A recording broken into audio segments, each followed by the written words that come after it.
Hey guys, what's going on? It's BradPhusion here, and today I'm playing some more Space Engineers, and today I have the volume. Oh, you can tell this is going to be a good episode when you know... See, I'm messing up all my lines already, I haven't even started the video. I have the game settings on high instead of normal or medium, which is the lowest, so that's why the sun looks all bloomy. It's quite pretty actually, looking around at everything, it's got a little bit more bloom to it. I don't know, I like running the game where I have the highest FPS, so... Right now this isn't exactly great, but I mean it looks better for you guys, so I might do it a bit more often. Depends on how you guys feel about it. Anyways, I want to show you guys this, and this is a new variant of that ship, which I still forgot what, like, I know I picked out one name from all the comments, and now I can't remember what that name is, so my apologies, like, I won't be calling it anything just yet. Anyways, you might be wondering why I've closed this all off, and that's for a, specific ship that I want to show you guys in a second once I get inside, but I'll tell you guys about that now. This isn't what I'm originally going to... This is just more of a demonstration. Now, these lumps on the sides here, just imagine them on other bigger ships. Just imagine having 6 or 8 or 20 lumps all along the side, which contain these rapid deployment drones. I guess that's what I'm going to call them. I'm going to call them rapid deployment drones, because that's what this episode is actually about.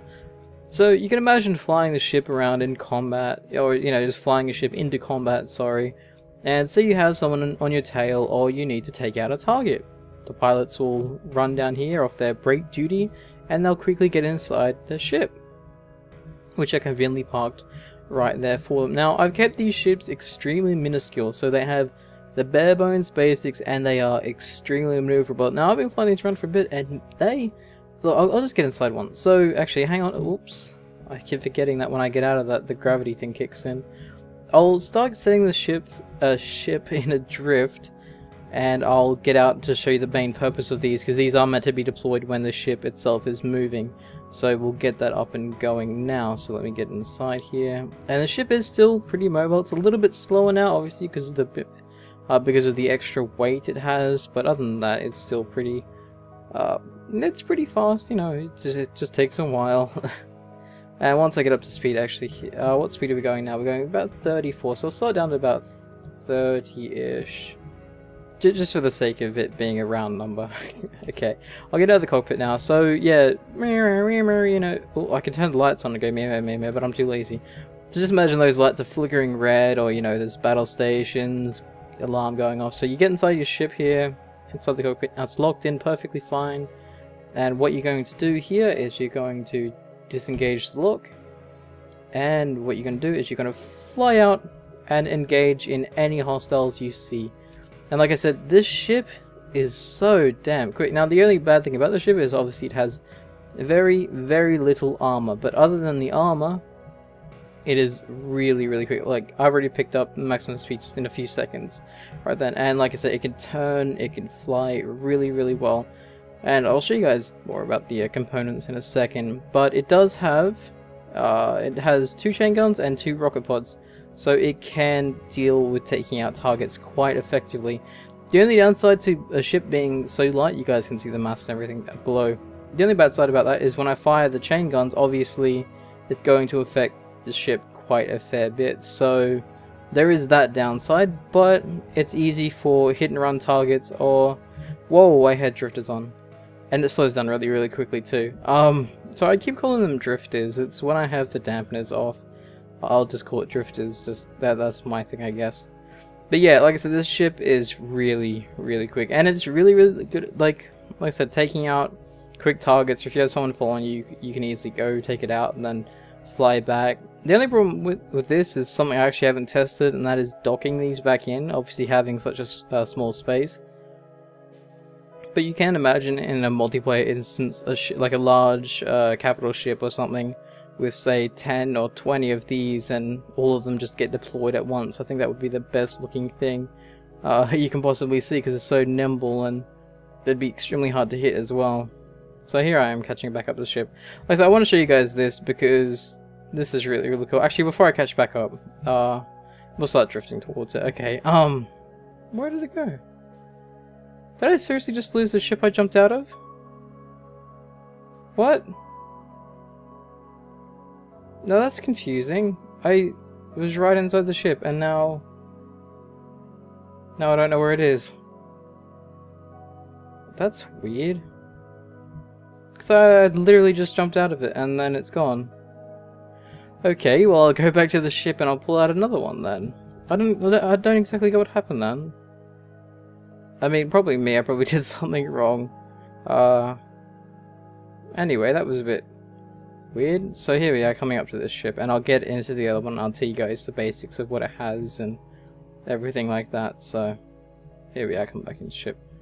Should be easy enough to get back inside as a person. I mean, all you have to do is, like I said, in my I guess it was it a flight tutorial video? All you have to do is just match your speed, basically. That's all you have to do with the ship. And then you just go back inside. That's all there is to it, really. So let me take you out for a spin and not lose you. There we go. Okay, so let's stop you within drift of this ship. Okay.